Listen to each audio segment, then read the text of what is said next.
Assalamualaikum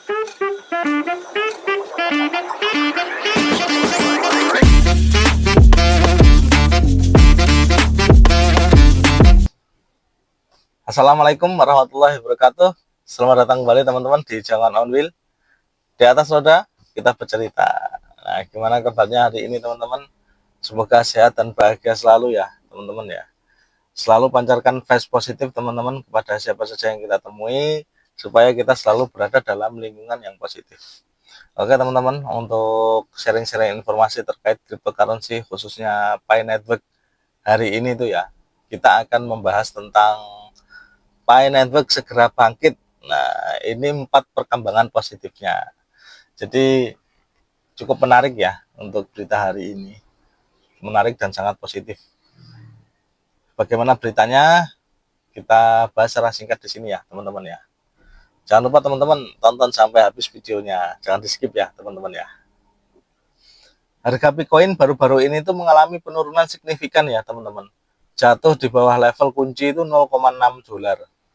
Dengan penurunan lebih dari 3% dalam 24 jam terakhir, namun para analis percaya bahwa Pi Network akan segera bangkit dalam waktu dekat. Dalam periode 30 hari, Bitcoin itu tercatat mengalami penurunan sekitar minus 15% ya teman-teman. Ini menjadikannya salah satu mata uang kripto utama yang berada di zona merah bulan ini. Namun meskipun tren penurunan ini menimbulkan kekhawatiran di kalangan pemegangnya, namun beberapa pedagang mulai bertanya-tanya, apakah penurunan harga ini tuh justru bisa menjadi peluang strategis untuk membeli? Nah, sejak pertengahan April lalu, itu Bitcoin tuh diperdagangkan dalam kisaran sempit antara 0,59 dan 0,67 teman-teman. Dengan harga saat ini tuh yang menguji batas bawah 0,58 dolar. Pasar itu bisa menghadapi resiko penurunan lebih lanjut jika harga menembus level support ini teman-teman. Namun, ada beberapa perkembangan positif yang membawa angin segar bagi Bitcoin. 4 perkembangan positif Bitcoin. 1. Bitmart itu resmi kembali memperdagangkan Bitcoin, teman-teman. Setelah beberapa waktu, Bitmart kembali membuka perdagangan di Bitcoin, mengembalikan likuiditas yang sangat dibutuhkan di pasar. Langkah ini itu membawa harapan baru bagi para pemegang Bitcoin yang menantikan kenaikan harga. Kedua, Bansa mencatat ribuan pengguna baru. Platform pembayaran fiat ke kripto, Bansa, itu berhasil mendaftarkan ribuan akun baru dalam beberapa hari terakhir ya teman-teman. Ini menunjukkan adanya minat yang semakin meningkat terhadap Bitcoin dan bisa menjadi tanda bahwa lebih banyak investor mulai tertarik dengan potensi proyek ini. Yang ketiga, HTX atau sebelumnya itu dia namanya Huobi teman-teman, mulai mengisyaratkan dukungan Bitcoin. Platform kripto besar lainnya, HTX, itu turut menggoda dengan aktivitas Bitcoin di platform mereka. Hal ini itu menandakan bahwa kemungkinan besar Bitcoin akan mendapatkan dukungan yang lebih besar dari bursa besar ini ya di masa mendatang. Namun,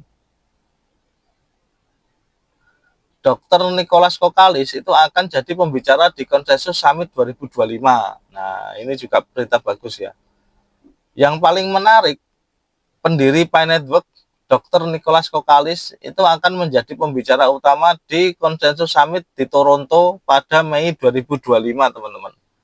Ini menandakan bahwa pendiri atau seenggaknya petinggi Pi Network itu dihargai ya, teman-teman ya. Dipandang oleh komunitas kripto dunia, teman-teman.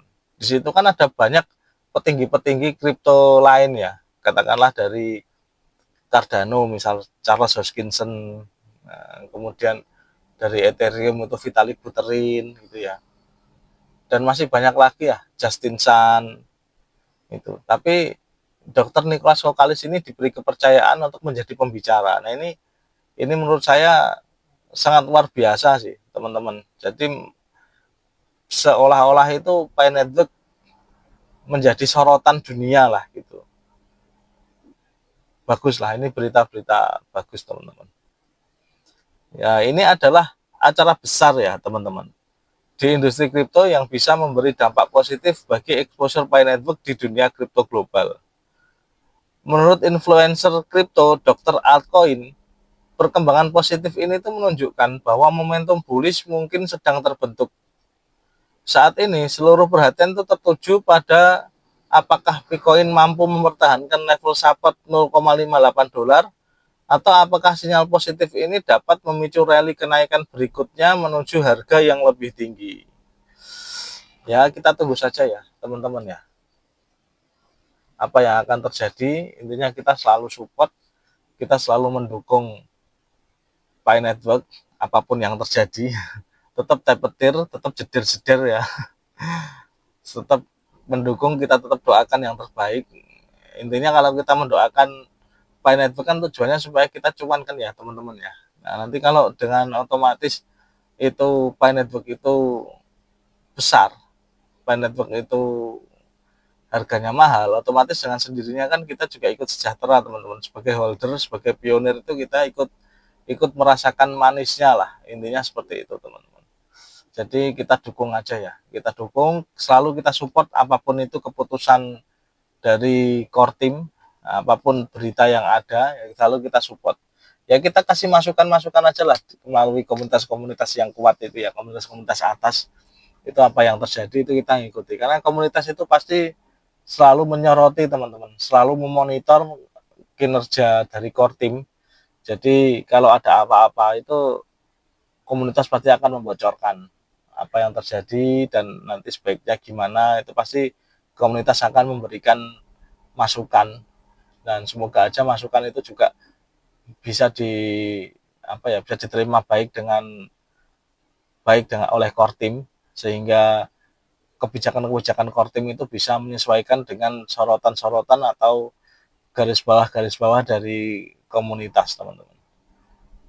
Mengingat Dr. Nicholas Sokalis ini adalah pendiri dari Pi Network, dan dengan dia nanti menjadi pembicara di Konsensus 2025, itu menunjukkan suatu kemajuan besar ya.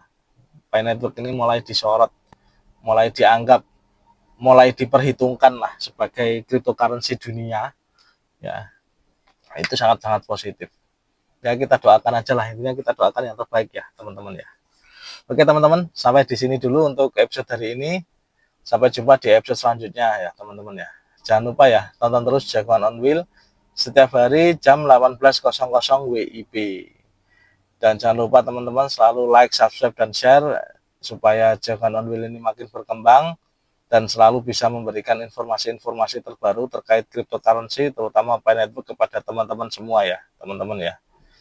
Ya, nggak bosan-bosan juga teman-teman saya mengingatkan, kalau saya bukanlah financial advisor, saya hanya membaca artikel kemudian membagikannya di sini ya, teman-teman ya. Dan supaya teman-teman itu bisa terinformasi juga dengan baik. Nah, nggak ada niatan juga teman-teman saya untuk mengajak teman-teman semua berinvestasi di koin manapun, entah itu Pi Network atau koin-koin yang lain. Tapi kalau teman-teman ternyata kebetulan ingin berinvestasi di koin yang saya share di sini, entah itu Pi Network atau koin-koin yang lain ya, saya harap teman-teman tetap mengutamakan Dior ya, teman-teman ya. Do your own research supaya teman-teman semua bisa meminimalisir atau bahkan bisa terhindar dari kerugian. Oke teman-teman, sampai jumpa di episode selanjutnya. Wassalamualaikum warahmatullahi wabarakatuh. Jagoan on wheel, di atas roda kita bercerita.